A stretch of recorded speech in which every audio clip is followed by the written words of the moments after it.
Hey, welcome. Today I'm going to be talking about different business risks in the eyes of a starting entrepreneur. What's the advice I would give my own kids when they are 20 and they have that killer business idea? My name is Erkka Suvando. Some of you call me EJ. I'm the guy who's on social media to build a legacy for his own kids and to pass on all the information I have ever collected. I'm a real estate investor and an entrepreneur. I'm good at starting from scratch and building and growing companies. But today, let's dig a little deeper into different business risks when a business owner wants to start his or her first company. Statistics first. What are the odds of staying in business if you start your first company? 20% of all businesses fail within their first year. Half, meaning 50%, go out of business by the end of their fifth year. And a staggering 70% go out of business by the end of their 10th year. So if you look at the odds here, they are not really on your side. It is very difficult to run a successful company and make money. But if you're one of these 30%, last people standing at the end of that 10th year, it's almost a guarantee that you make money because you have done something right along the way. But since it's so hard, and knowing that serial entrepreneurs, the first company they start, it's very rarely their last one. So my point is that the first business, the first project that you focus on should be kept as simple as possible so that you learn the basic skills of running a business. Knowing it's a long-term game, we can conclude that sometimes the only goal when it comes to running a business is to stay in the game. Stay in the game.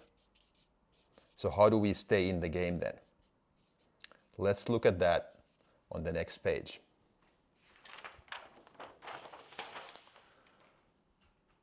Keeping this simple, I want to divide the risks into two.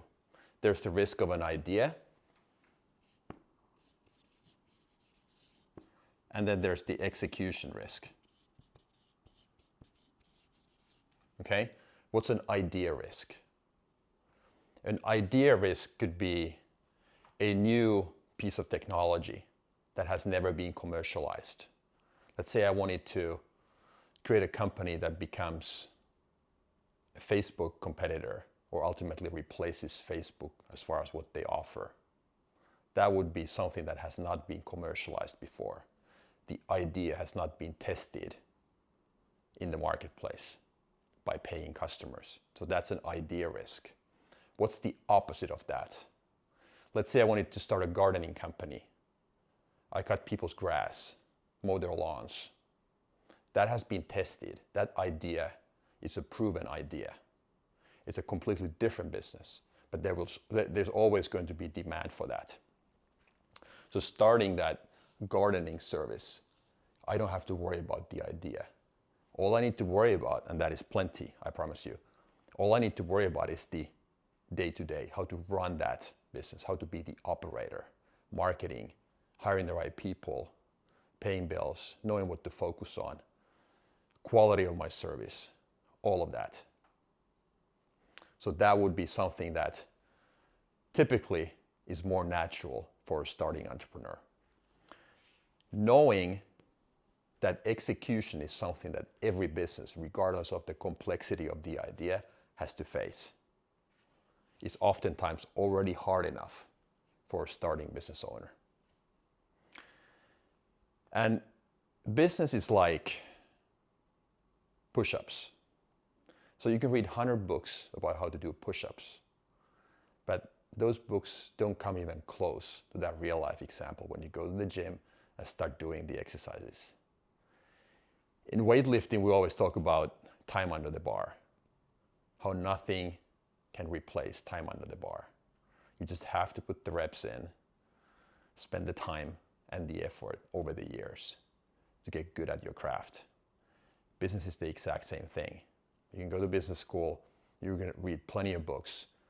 But as far as how to operate a company, you have to do it in real life. So we talked about two types of risks. And then finally, let's focus on what a starting entrepreneur or an experienced business owner could do.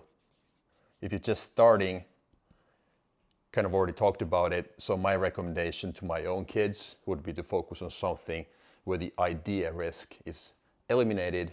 I can focus only on the execution, practicing how to run that company.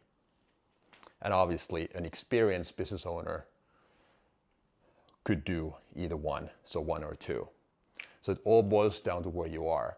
But since my videos are mostly geared towards the younger generation, my own kids, and somebody who's starting a business, my strong recommendation would be to focus on something where you can practice running the day-to-day, executing your plan.